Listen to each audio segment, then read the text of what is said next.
Welcome to My Hero 360, a community that features the voices of our heroes who bring awareness and advocacy for health conditions.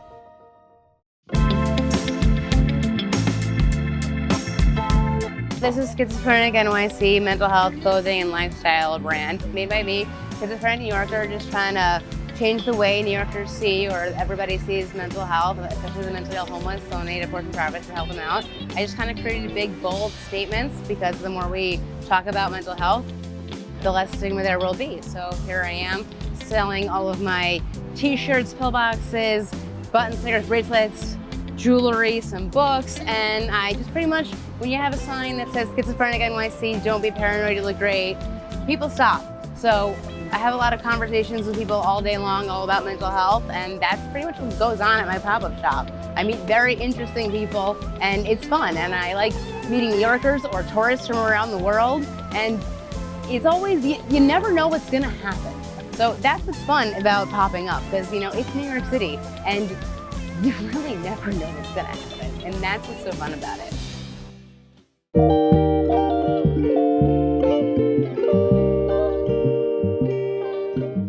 I am Rachel Wiseman. I am the director of Fountain House Gallery, and I work with the artists. Fountain House is a mental health nonprofit that focuses on providing a space for adults living with serious mental illness to find purpose, belonging, and reclaim their dignity. So we provide sort of a stigma-free environment where you can go and show up, meet your peers, and sort of collectively work towards your goals, whatever they may be.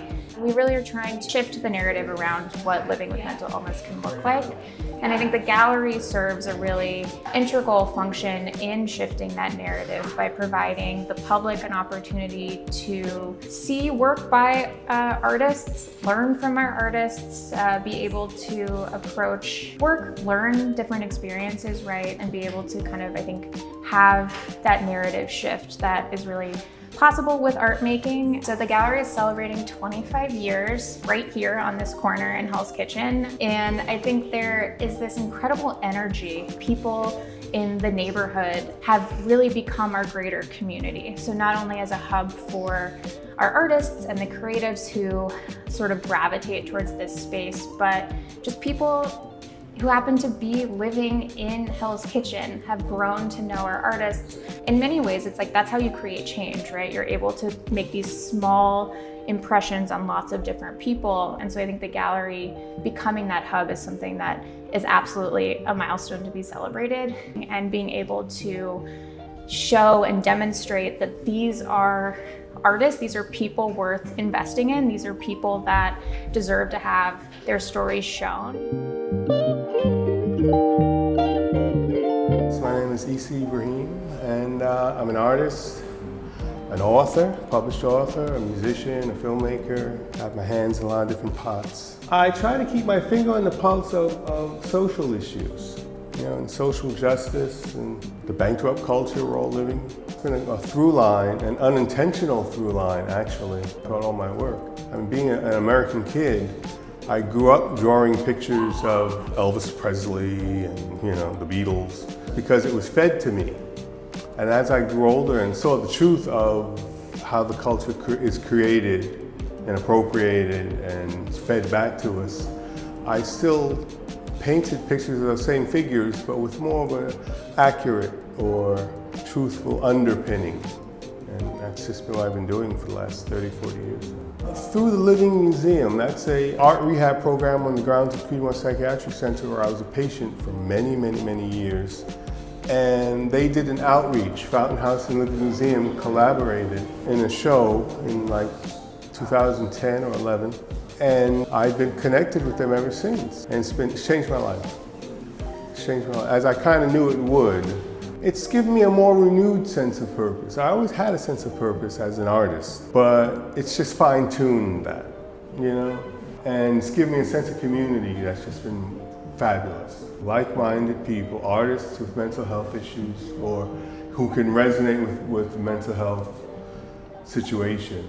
I don't want to say mental health issues, because a lot of us are doing very well. And I've been stable for decades, and can empathize with people who are not quite together some days. and we all support each other. It's very supportive. It's very empathetic. It's just a wonderful community. It says a lot about me, but it also says a lot about the cultural situation at the time and kind of tells the future. But like I mentioned before when we spoke, I was in a mental hospital when I painted this, and that's kind of how I saw myself at the time, being someone with tremendous potential, and it's wasting away. But then I had like a dual meaning where I kind of saw it as the American ethos, you know.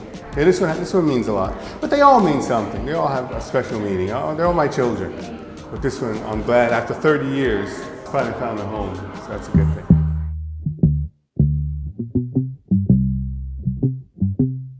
The mission of My Hero, no better way to explain it is to incorporate our hero that's in the room with us today, which is Michelle Hammer, and Issa, you as well.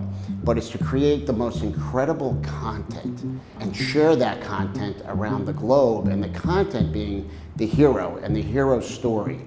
How Michelle, in her case, overcame some of her darkest moments and is essentially living her best life. And to have that story shared around the globe to help other people. But what we've learned over time is it's not just other people with schizophrenia that can be inspired.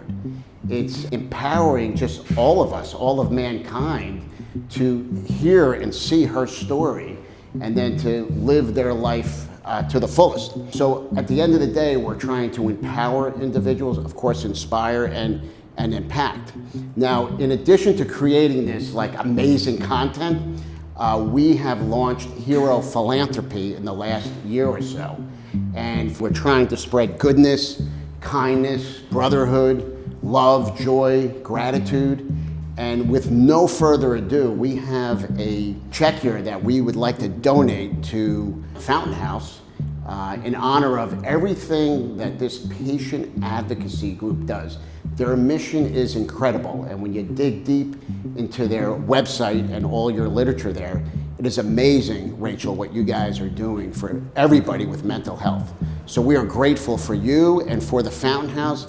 And Michelle, thank you for everything that you've done and for introducing us to the Fountain House.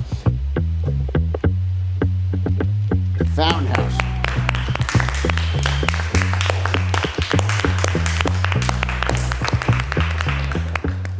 Do you have anything you want to say? It's a great gathering. I love being here. Of course, I would pick this organization over any other organization. So, thanks, guys. Keep it going.